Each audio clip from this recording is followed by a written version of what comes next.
Ngizoqala ngithi amen. Kodwa ke sikhuluma ngokuphumula. Amen. Ukuthi uNkulunkulu wadala umuntu wamdalela ukuthi umuntu abe nokuphumula. Amen. Abe nalazalwane. Abe nokuphumula. uNkulunkulu ufuna ukuthi sibe nokuphumula. Amen. Ufuna ukuthi uNkulunkulu sibe nani? Sibe nokuphumula. Amen.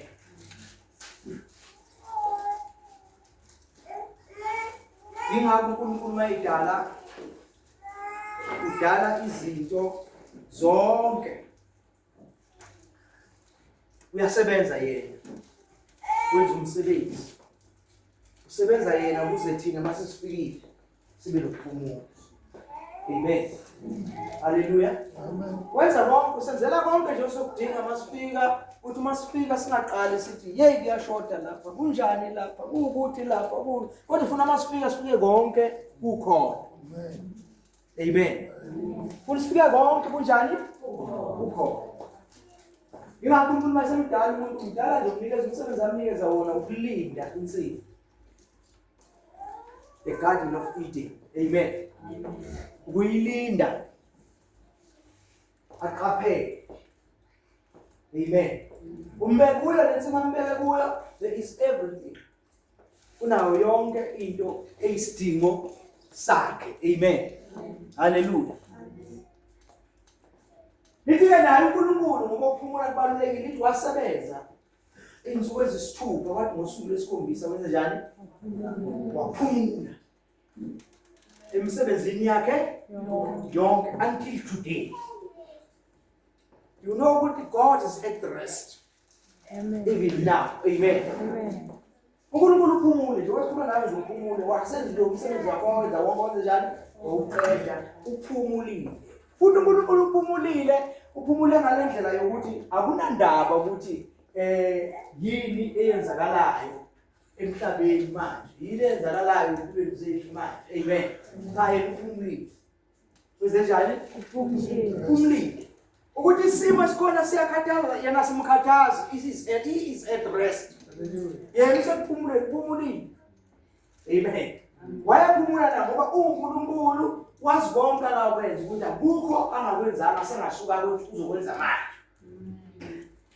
Akungasuka athi uzokwenza nini? Manje. Amen. Amen. Uphumulile. Hallelujah. Amen. Siyambona futhi nalapha yabasekhona isizwe sakhe sakwa-Israyeli ukuthi bazosebenza insuku ezisithupha. Uthi ngosuku lwesikhombisa benze njani? Baphumule, babekela usuku aluzobizwa ngokuthi yiSabatha. Usuku lokwenze njani? Lokuphumula. Amen. Usuku lokuphumula emsebenzini ekade beyenza, baphumule nje bangenzi lutho. Amen. Kusho ukuthi ukuphumula kuyinto enjani? Ebalulekile uNkulunkulu afuna ukuthi sibe nayo. Amen. Hallelujah.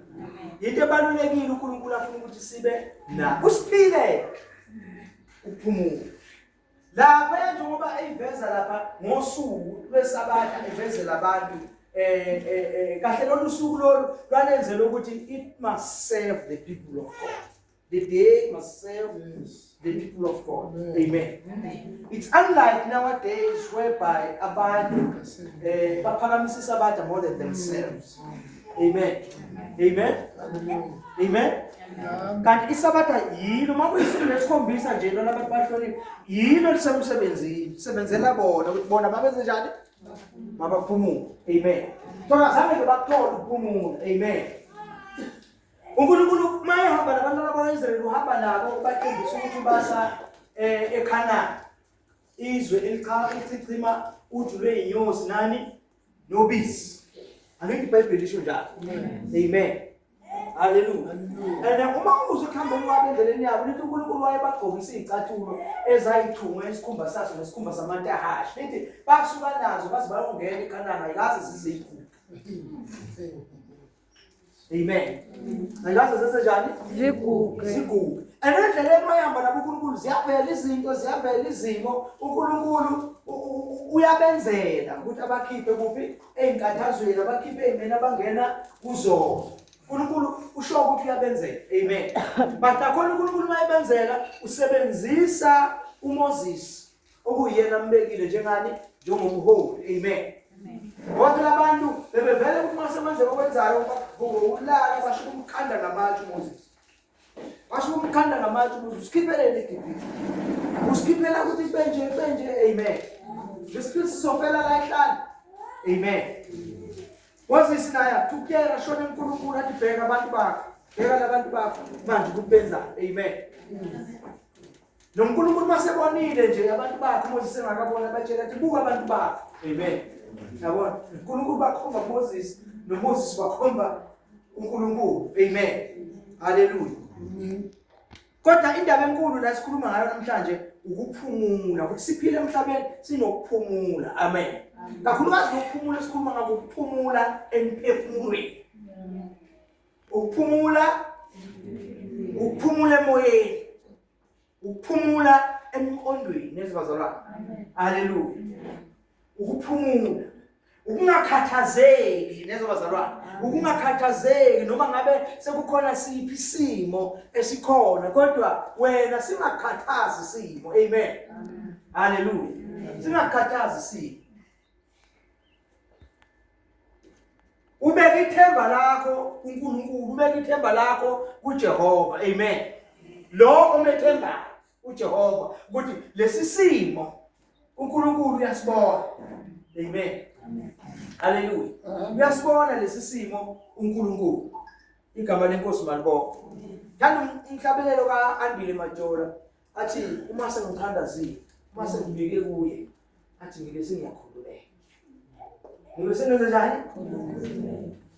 Unlike us, akufani nathi thina singathandaza nesimo manje sibike futhi sisuke sohlala enkathazweni, ekhathazekeni.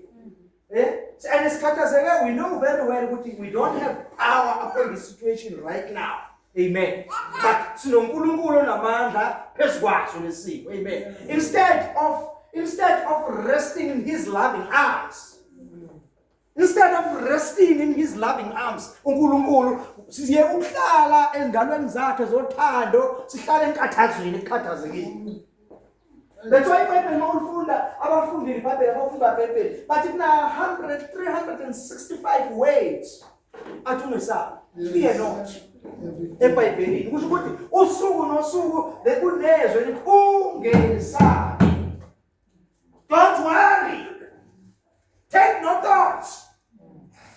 Wani kucabanga ngenkathazo. Bese lithi iBhayibheli ekukhathazekeni kwakho yini ongayishintsha. Amen. Amen. Ukhona noma kushintsha ekukhathazekeni kwakho uma ukhathazekile na. Amen. Ngiyathanda siye kulelo verse noma ingasaze litholakala kuphi kodwa bakhona abalaziyo ngithi. Litholakala encwadini ngaba Matthew chapter 6. Ngaba Matthew chapter 6. Mangesuyena ngisazi. La lithi khona iBhayibheli lisondelelene naleli verse elithi seek first God's kingdom and his righteousness and all other things shall be added to you. Amen. Amen. Lilapho nje lelo verse ngifuna silibuke ukuthi uNkulunkulu uthini. Amen. Ufuna ngivulele ngoba abekho uzongisiza athi fundisa nani. Amen. Amen.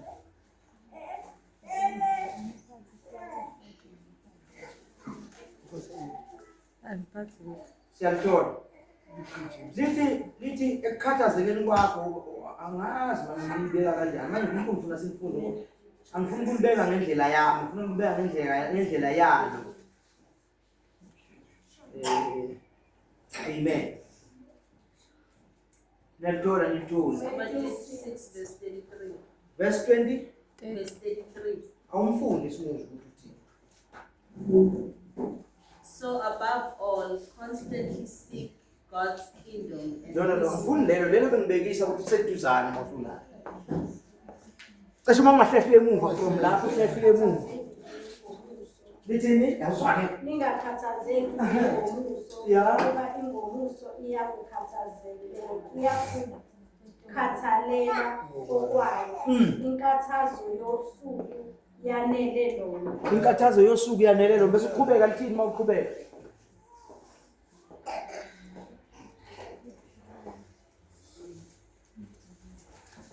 Yaqhubeka nje khona la ufunda khona wethu. Namhlanje siyafunda, namhlanje benifunde, nanicine, natatele ufunde, ufundo njengamaphupho. Benihlupeke nanifuna into kaNkulunkulu. Asaqhubeki, la uqhubeka khona uzayithola lengifuna. Ningahlulelwa. Chapter 7. Siku chapter 7. Noma phela angithi phela la kuma gospel. Thola indawo uyithola kuwo wonke angithi. Mhlawumbe sifune kuMateyu kanti mhlawumbe kuLuke bizo sizoyithola la ngcono. Awuyibheke lapha phezulu ibhaliwe ukuthi ibale uma ufuna sifuna kuLuka ibale.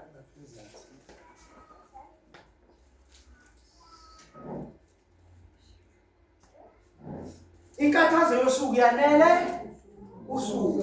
Kodwa amazwi kele bese liwasho ukuthi amazi ukuthi athini amazwi but amnandi nje.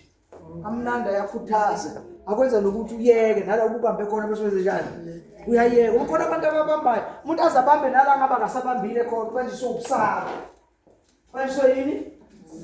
Ukusaba bamba umuntu ngathi thuso wabambelela umuntu. Ubambelela umuntu nala ungafanele bambelele khona. Anitholi. Anisibafundi bamaBhayibheli.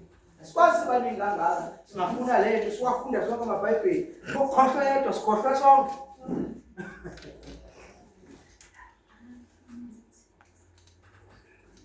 Okay, eliye leBhayibheli.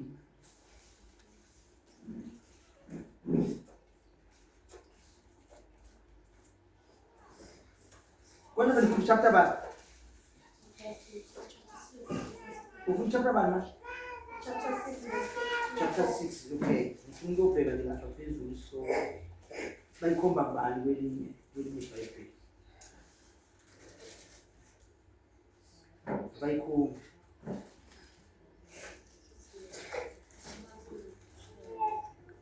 Ya, nali verse 27. Umuphi kini ongelekela ebudeni bakhe ingalo ibenye ngokukhathazeka na. That's the verse I was looking for. Amen. Sesimhlanganisa nalawo mavesi lawo ngamubuwafunda. Amen. Buwafunda noma vesi konziwathatha kubani? 34. Kusho ukuthi sishiye emuva. Amen. Ake siqaleke lapha phezulu. Bukani izinyoni zezulu. Ukuthi azihlwanyeli, azivuni, azibekeleli ezinqolobaneni. Nokho uyihlo wasezulwini uyazizonda. Nina nizidlula kakhulu. Nina anizidluli kakhulu na. Ngumuphi kini ongelekela ebudeni bakhe ingalo ibenye ngokukhathazeka na. Nikhathazekelani ngesambatho na. Qabelani iminduze yasendle. Ukuthi imila kanjani kayikhandleki kayiphothi kepha ngithi kini noSolomon ebukhazikazini bakhe bonke wayengembathisile okomunye wayo. Uma uNkulunkulu embathisa kanjalo utshani basendle obukhona namuhla ngomuso uphonswe eziko, akayi kunembathisa kakhulu nina nokukholwa okuncane na. Ngakho-ke ningakhathazeki nithi siyakudla noma siyakuphuza noma siyakwembatha na. Ngokuba konke lokhu abezizwe bayakufunisisisa, ingani kuyihlo wasezulwini uyazi ukuthi niyakudinga konke lokhu. Kodwa funani kuqala umbuso kaNkulunkulu nokulunga kwakhe, khona konke lokhu kuyakwenezezelwa nina. Amen. Nawezwa ke lamazwi bazalwane. La kukhulunywa ngendaba nje yokukhathazeka, kuyiwa ngendaba yani yokukhathazeka. Ukukhathazeka bazalwane kuyisono. Ukukhathazeka kuyini? Kuyisono. Kuyisono ukukhathazeka ngoba phela uthethe uNkulunkulu niyenze njani? Ngakhathazeki. Ngalutho. So kusho ukuthi wena makhona into esikhathazile noma ekukhathazayo sewuyona. Phela iBhayibheli lithi kholwani kuJehova, ikhona nizoba njani? Nizoqiniswa. Yabo? So, let me let ukukhathazeka, you don't have faith in God. It tells you you don't have faith in God. Amen bazalwane. Angithi lasifunde khona nesihloko sokuthi ukuthi abangenanga kuphumela ngenxa yokungakholwa kwabo. Kwelinye lithi ngenxa yokudelela izwi lezo bazalwane. So because na ukukholwa akusinto nje imali bekhona, but ukukholwa kuza ngokuthi ukholwa uNkulunkulu kuza ngokuthi uzinika amathuba angakanani ukuzwa ukuthi uthini uNkulunkulu. Bandakana namathuba osibeka kuwo okuhlala ulalele uNkulunkulu. Amen. Okuhlala ulalele uzigcisha ngoNkulunkulu nezinto ezikhulunywa ngoNkulunkulu uzigcishe ngazo enhlizweni yakho abazalwane. Bese then sizoqala ke manje kuba ne-faith in God. Sizoba ne-faith in God. So noma sekuqhamuka i-situation noma yiphi i-situation uyamethemba noNkulunkulu ne-faith uyakholelwa kuye. Mayiqhamuka awukhathazeki kuye, you look at your big God.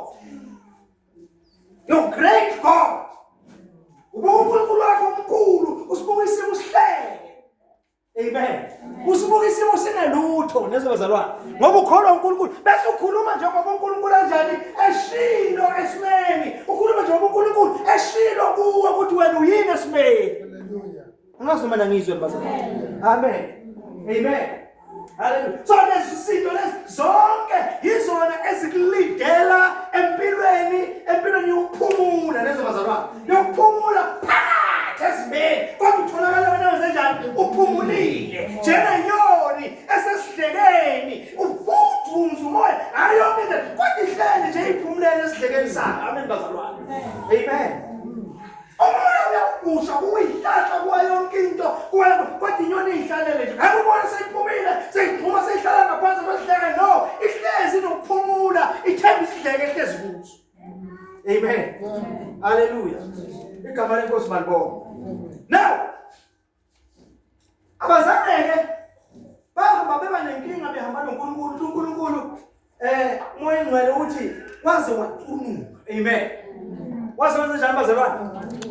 Waze wacunuka umoya engcwele ngenxa yokungakholwa kwabo. Noma uNkulunkulu ehamba phambi kwabo bebona ukuthi uNkulunkulu wema, uNkulunkulu avula ulwandle olubomvu ahamba emhlabathini owomile. Angazi noma ulwandle ngoba ngikhuluma kube ne-imagination yolwandle kuze lethe ngisho ukwazi ukizwa kube ne-imagination ukuthi uNkulunkulu wavula ulwandle bahamba emhlabathini owomile. So lo uNkulunkulu wenza such miracle. Amen bazalwane. Owenza such miracle ngelinye ilanga mase kuqhamuka into eqhamukayo ukwenzeka kanjani ukuthi ungathembi ukuthi the very same God ovula ulwandle nalapho uvula indlela. Hallelujah. uNkulunkulu nakuba bayibona imisebenzi engenzela yona izintwana engangizenza endleleni yabo kodwa babengakholwa ngase ngaphunuka. Amen. And manje ngoba uNkulunkulu ufuna ukuthi ubenzela lezi zinto, ufuna ukuthi babe ne-trust kuNkulunkulu, ufuna ukuthi uNkulunkulu bakwazi umethemba nometha ukuthi isimo sinjani kodwa bathembe uNkulunkulu ukuthi bona banoNkulunkulu. Lo Nkulunkulu abanaye uNkulunkulu one-covenant now. Is the God of covenant with Israel. Lo Nkulunkulu abanaye, lo Nkulunkulu esinaye thina uNkulunkulu of covenant ukuthi sivume singene kuye noNkulunkulu, singene kuNkulunkulu ngesivumelwano. So manje unesivumelwano nomuntu kusho ukuthi whatever you own, even your life, amen bazalwane, akusesiye yakho nje. Amen bazalwane. Impilo yakho sekuyakhe, impilo yakhe sekuyakho. Amen. Hallelujah. Hallelujah. So kufuna ukuthi si-understand ukuthi masihamba noNkulunkulu, sihamba noNkulunkulu wesivumelwano, sihamba noNkulunkulu. Izinto esinazo are no longer for us, ezethu kodwa sizishare naye. Azomengezwe bazalwane. Kusho ukuthi ngamanye amagama akunandaba ukuthi kuqhamuka bani, kuqhamuka siphi isimo, sizokwenza ini. Ukhona uNkulunkulu ophezu kwezimo, okwazi ukuthulisa izimo. Futhi nawe njengoba uhamba naye une-covenant naye, namandla nawo washara naye. Angazi noma nanizwe. Amandla uNkulunkulu anawo siwashara naye. Usinikile wona ukuthi wasebenzise. Amen.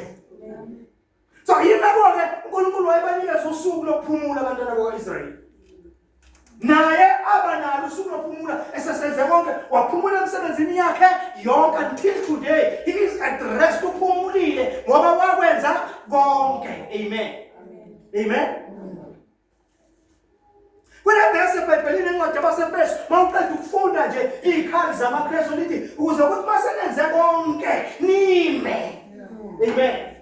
Hallelujah. The problem yethu ukuthi we don't believe in God. We don't believe in God. Kunzima ukuthi kube sebe nale trust kuNkulunkulu sibe nalokuthula ezimeni abeni bazalwane because izwi elishayelayo olifundayo elizayo empilweni yakho izwi lokuthi thatha action yokuthi apply. Amen.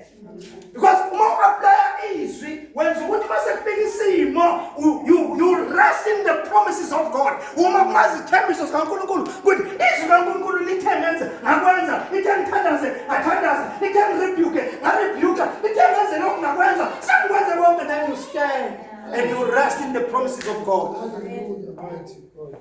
You rest in the promises of God. Amen.